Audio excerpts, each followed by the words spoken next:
स्वागत है आप सभी लोगों का मेरे चैनल साइंस टेक्नोलॉजी में। मैं अनुपम विपुल आप सभी लोगों का स्वागत करता हूं आज के शो कंप्यूटर वेडनेसडे में। आज हम लोग बात करेंगे कॉमा सेपरेटेड वैल्यूज के बारे में, यानी कि CSV के बारे में। तो आइए इसे समझते हैं। तो समस्या क्या है? समस्या ये है कि हम लोग बहुत डेटा क्रिएट करते हैं और बहुत सारे फील्ड उसमें क्रिएट करते हैं।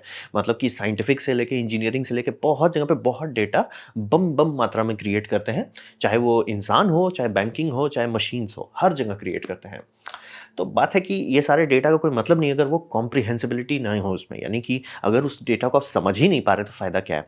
हम लोग जो पूरा एक्सेल शीट बनाते हैं, ये इसका काम क्या होता है? इसका बस एक काम होता है कॉम्प्रिहेंसिबिलिटी बढ़ाना, यानी कि क्या आप देख के पकड़ पा रहे हैं क्या हो रहा है? इसीलिए हम लोग जनरली इसमें कलर यूज़ करते हैं कि जैसे मान लें किसी का पेमेंट बैक हो गया है, तो वहाँ रेड लगा दिया जाता है। ये सारा डेटा होता है। इंजीनियरिंग में भी वही होता है कि अच्छा जैसे स्ट्रेन गेज का कोई लिमिट है, वो स्ट्रेन गेज उस लिमिट से क्रॉस कर रहा है, रेड हो जाएगा ताकि इंसान समझ सके। डेटा को कोई मतलब नहीं है जब तक कोई इंसान उसको यूज़ ना कर सके। तो कॉम्प्रिहेंसिबिलिटी चाहिए, तो रो एंड कॉलम हमारे लिए बहुत इंपॉर्टेंट है। ये आदम ज़माने से कागज़ पत्थर पे करते आ रहे हैं, एकदम क्लियर समझ लीजिए, ये बहुत इंपॉर्टेंट है। अगर आप मतलब समझिए स्प्रेडशीट समझ जाते हैं, बहुत सारा काम आसान हो जाएगा। हम पूरा यूट्यूब का पूरा परफॉर्मेंस पिछले 5 साल से स्टोर किया जा रहा है उसमें। तो ये समझना बहुत ज़रूरी है कि डेटा हम लोग बनाते हैं, बहुत सारे फील्ड बनाते हैं, मशीन भी बनाता है और हम लोग खुद भी बनाते हैं। और ये सब कुछ स्टोर करने का एक ही तरीका है, डेटा और कॉलम्स में डाल दो। हर चीज़ नहीं जाएगा, लेकिन बहुत चीज़ इसमें जाएगा और ऑलमोस्ट आधी दुनिया इसी पे चलती है। समझना बहुत ज़रूरी है। लेकिन प्रॉब्लम ये है कि इसमें बहुत ज़्यादा फॉर्मेट्स है। जैसे एग्जांपल लेते हैं, आप अगर बनाना चाहते हो फ्री में, तो फ्री में जनरली लोग कहेंगे भैया गूगल शीट उठा लो। फिर आपको थोड़ा प्रोफेशनल वर्ल्ड में है, ऑफिस में ऑफिस पे कर रहा है, तो जनरली आपके पास माइक्रोसॉफ्ट एक्सेल रहेगा। फिर आप थोड़े फ्री एरिया में रहना चाहते हो, तो आपके पास 2 ऑप्शन हो सकता है, लिब्रा ऑफिस यूज़ कर सकते हो या ओपन ऑफिस यूज़ कर सकते हो। तो देख सकते हैं प्रॉब्लम यहीं आ गया। और ये सब कहने को एक दूसरे का फॉर्मेट सपोर्ट करते हैं, ढंग से कोई नहीं करता। कहने को आप सेव कर सकते हो कि ये मतलब इधर-उधर से, लेकिन जनरली रिलायबल नहीं होता। और जब भी आप कोई सीरियस काम करो, ऑफिस हो, फाइनेंस हो, कुछ भी सीरियस हो, यहाँ पे लुच-पुच नहीं चलेगा। आपको एक्चुअली पोर्ट करके देखना पड़ेगा कि एक्चुअली पोर्ट हो रहा है कि नहीं। कोशिश कर रहे हैं, प्रोग्रामर्स कोशिश कर रहे हैं कि इधर से उधर कूदा जा सके, लेकिन वो फंडामेंटली डिफिकल्ट है। तो प्रॉब्लम आपको समझ में आ गया कि डेटा तो हम लोग बनाते हैं, लेकिन उसे मैनेज कैसे करें? और जब आप सीरियस डेटा का बात कर रहे हैं, जो कि कई गीगाबाइट तक का शीट्स हो सकता है, इंजीनियरिंग में कई टेराबाइट तक का चला जाता है, तो आप समझ सकते हैं कि स्टोर करना तो दिक्कत होगा और इधर-उधर करना पड़ा तो लटक जाएँगे। तो इसी को सॉल्व करने के लिए CSV बनाया गया था। CSV है कॉमा सेपरेटेड वैल्यू, यानी कि जैसे मैं अगर बनाता हूँ जैसे testing, date, name, age, job, earnings, ऐसे-ऐसे करके आप बना दिए, ये सारा डेटा को इसमें बदल देता है। जिसे हम लोग कहते हैं कॉमा सेपरेटेड, मतलब एक सीधा स्ट्रिंग है जिसमें कॉमा है। ये मतलब नीचे हमारे लिए देखने के लिए, वो एक्चुअली एक लॉन्ग स्ट्रिंग हो सकता है। तो ये समझने वाली बात है और इसका मतलब समझिए डेटा को पैकेज करने का एक एल्गोरिदम है। ज़्यादा हू-हा नहीं है, एकदम सिंप्लीफाई किया गया कि भैया डेटा में कचरा हटाओ, सिंपल चीज़ लगाओ। ये कर दिया गया है और इसका एक्सटेंशन भी बहुत सिंपल है, CSV। मतलब दिमाग लगाने की जरूरत है, एकदम सिंपल। मतलब कहते हैं ना, निचोड़ दो, निचोड़ के डेटा निकालो, एकदम सिंपल कर दो ये। और ये बहुत सारे स्प्रेडशीट में सपोर्टेड है, यानी कि एक्चुअली कोई भी ढंग का स्प्रेडशीट सॉफ्टवेयर नहीं माना जाएगा अगर वो CSV नहीं रीड कर सकता सीधा सीधा।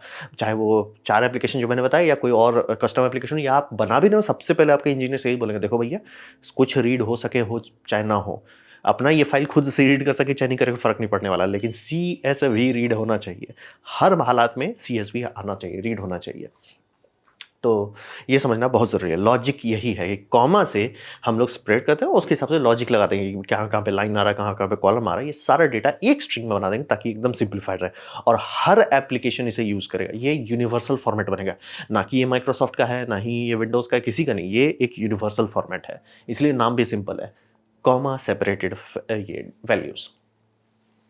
तो इसका हिस्ट्री समझते हैं। ये एक्चुअली कंप्यूटर से पहले आया, मतलब जिसे हम लोग पर्सनल कंप्यूटर कहते हैं, जिसे आप और हम आज देखते हैं, उससे पहले था 1972 में, यानी कंप्यूटर्स ऐसे दिखते थे, इस टाइप का। उस टाइम से बनाया गया है इसको, तो समझना बहुत ज़रूरी है। और इसका नाम जो CSV आप सुनते हैं, ये नाम दिया गया था 83 में, 1983 में। समझ सकते हैं कि ये बहुत आदम ज़माने का, मतलब समझिए उस टाइम ही लोगों को पता, उस टाइम कंप्यूटर्स उस तरह के स्टैंडर्ड इक्विपमेंट नहीं थे, तो बहुत लोग बनाते नहीं थे। तो ऑलमोस्ट हर पीस जो हो जाता था वो कस्टम हो जाता था। तो उनको उसी टाइम समझ में आ गया भैया स्टैंडर्डाइज़ेशन करना होगा। फिर आप ध्यान देते होंगे कि स्टैंडर्डाइज़ेशन के मामले में कोई अथॉरिटी होती है, कोई होता है जो सब चीज़ को मेंटेन करता है। वो भी इसको 2005 में कर दिया गया था। यानी कि CSV आज के टाइम में नोन रोबस्ट ओपन सोर्स कहना गलत हो, मतलब सभी इंटरकम्पैटिबल सॉफ्टवेयर है। मतलब कोडेक्स है जिससे आप डेटा स्टोर कर सकते हैं। और ये समझिए ये हम लोग को हमारे ही हेडेक से बचा दिया, नहीं तो एप्पल का फाइल किसी पे नहीं चलता। तो ये बहुत फ़ायदेमंद साबित हुआ सबके लिए। बिज़नेस बिना इसके चलते नहीं, हम लोग लटक जाते। ये बहुत ज़रूरी है और इसको समझ लीजिए आईईटीएफ में 2014 में पब्लिश किया गया था। उसका अगर डॉक्यूमेंटेशन खोजना चाहेंगे, आरएफसी 7111 है। ये 2014 और इसके बाद भी अपडेट किया जा रहा है। समझना बहुत ज़रूरी है। इस पे पूरी दुनिया इस पे डिपेंडेंट है। ये एकदम सटल चीज़ है, कोई ध्यान नहीं देता क्योंकि ये काम करता है। होता है ना, कई बार आप जो चीज़ बहुत अच्छा हो जाता है, वो उसके बारे में लोग ध्यान नहीं देते और वही अल्टीमेट होता है। आपको दिमाग नहीं लगाना, वो कौन-सा फ़ाइल है, कौन-सा फ़ॉर्मेट है, यानी कि वो अच्छा से नहीं चल रहा है। तो अगर अच्छा से कोई चीज़ चलता है ना, तो आप दिमाग नहीं लगाते हो कि अरे बस हो रहा है, राइट? हो रहा है, आप दिमाग नहीं लगाते हो। जैसे कंट्रोल सी, कंट्रोल वी दबाने में आपको दिमाग नहीं लगाना पड़ता है। क्यों? क्योंकि वो बहुत मेहनत किया गया है कि एकदम मक्खन जैसा हो जाए। वैसे सीपीएस वैसे ही चल रहा है, सीएसवी सीएसवी वही चल रहा है और सालों से चल रहा था। 1972 से लोग इस पे मेहनत कर रहे हैं। मतलब ये पंच कार्ड के टाइम से इस पे मेहनत किया जा रहा है। मैग्नेटिक टेप्स में इसका यूज़ होने लगा और जब इस तरह के अर्ली ग्राफिक कैलकुलेटर्स, कंप्यूटर्स ये सब आने लगे, जो अर्ली मैक्स आने लगे, सब उस टाइम से सपोर्टेड है। तो बात करें इसका यूज़ हमारे लिए और आपके लिए क्या है? वेल डिपेंड करता है आप किस फील्ड में, चाहे साइंटिफिक फील्ड में हो, डेटाबेस मैनेजमेंट यानी कि वो जो पूरा सर्वर चल रहा है, आपको क्या लगता है कैसे स्टोर किया जाता है कि आपका नाम क्या है, पासवर्ड क्या है?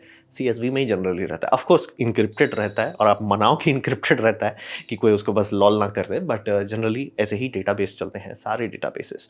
अब हो सकता है कुछ लोग डेटाबेस में अलग रहे और लेकिन जब भी आप फाइल क्वेरी करोगे तो अच्छा चांसेस है कि वो आपको फॉरम में वापस डेटा डाल दे ताकि आप पढ़ सको। ये समझना बहुत ज़रूरी है। हम लोग जो ये फॉर्मेट बनाए थे मशीन्स के लिए कि फाइल इधर-उधर जा सके, लेकिन उस एंड में मशीन को नहीं पढ़ना है, एंड में हमें पढ़ना है। तो फाइल को ऐसा बनाया गया है कि इंटर आप दो वापस उससे डेटा निकाल लो, कोई भी फॉर्म में अगर भरना है वापस निकाल के भर लो। ये आप कर सकते हैं। कॉन्टैक्ट मैनेजर्स, ये मतलब मैं बहुत टाइम तक समझ नहीं आता कि फ़ोन में आप इधर से उधर ट्रांसफ़र क्यों नहीं कर पाते हैं फाइल, मतलब कि कॉल, और कॉल लॉग में बहुत डिटेल आ सकते हैं। जैसे आप फ़ोटो किसी का सेव कर सकते हैं। फ़ोटो अगर हटा भी देते हैं तो नाम क्या है, फर्स्ट नेम, सेकंड नेम और बहुत सारा और डिटेल होता है। तो ये सब स्टोर क्यों नहीं हो पाता? बात है, सब कंपनी अपना नौटंकी कर रही थी, जबकि आराम से सीएसवी यूज़ करना चाहिए था। इसीलिए देखिए बहुत सारे फ़ोन बुक ऐप्स में आपको मिलेगा एक्सपोर्ट एज़ सीएसवी। प्रॉब्लम वही था कि उसको स्टैंडर्डाइज़ करके लोग यूज़ नहीं किया। सब कहा कि हम ना नहीं यूज़ करते, तो कचरा हो गया। इसीलिए नहीं तो बहुत आराम से पॉसिबल था कि फ़ोन बुक कहीं से भी किसी भी मोबाइल फ़ोन से किसी भी दूसरे ब्रांड, मैन्युफैक्चरर, इकोसिस्टम में ट्रांसफ़र हो जाना चाहिए था। और बिज़नेस वर्ल्ड में होता है। बिज़नेस वर्ल्ड में बहुत सारे एग्ज़ाम्पल सुनते होंगे ना कि हम लोग का पूरा जो सिस्टम है वो सिस्टम बनाया उसी लिए गया है कि सीएसवी में डेटा रहे और इधर से उधर जा सकें। डेटा इंपोर्ट एक्सपोर्ट, जो आप ग्राफ्स और आप सीखते हैं, डेटा इंपोर्ट एक्सपोर्ट उसी बेसिस पे चलता है। बिजनेस और फाइनेंस पे तो बात ही नहीं करना। अगर आप म्यूचुअल फंड्स भी खरीदना चाहेंगे तो आराम से आपको डेटा मिल सकता है और कई बार कंपनी आपको सीएसवी में डेटा देगी। जैसे एग्जांपल करते हैं, आप बैंक में जाओ, लिखो अपने ही बैंक के ऐप में जाइए, उसमें आपको मिलेगा ये जिसे हम कहते हैं कि बैंक स्टेटमेंट। स्टेटमेंट में कई बार आपको जनरली क्या गुजरात बैंक आपको पीडीएफ देगा, थोड़ा सा बेटर बैंक है तो एक्सेल शीट देगा, बहुत बढ़िया है तो आपको सीएसवी दे देगा। क्योंकि सीएसवी किसी भी ऐप में चलता है। आप एक्सेल देते हो तो एक्सेल में दिक्कत होता है कि सर किसका एक्सेल दे रहे हो?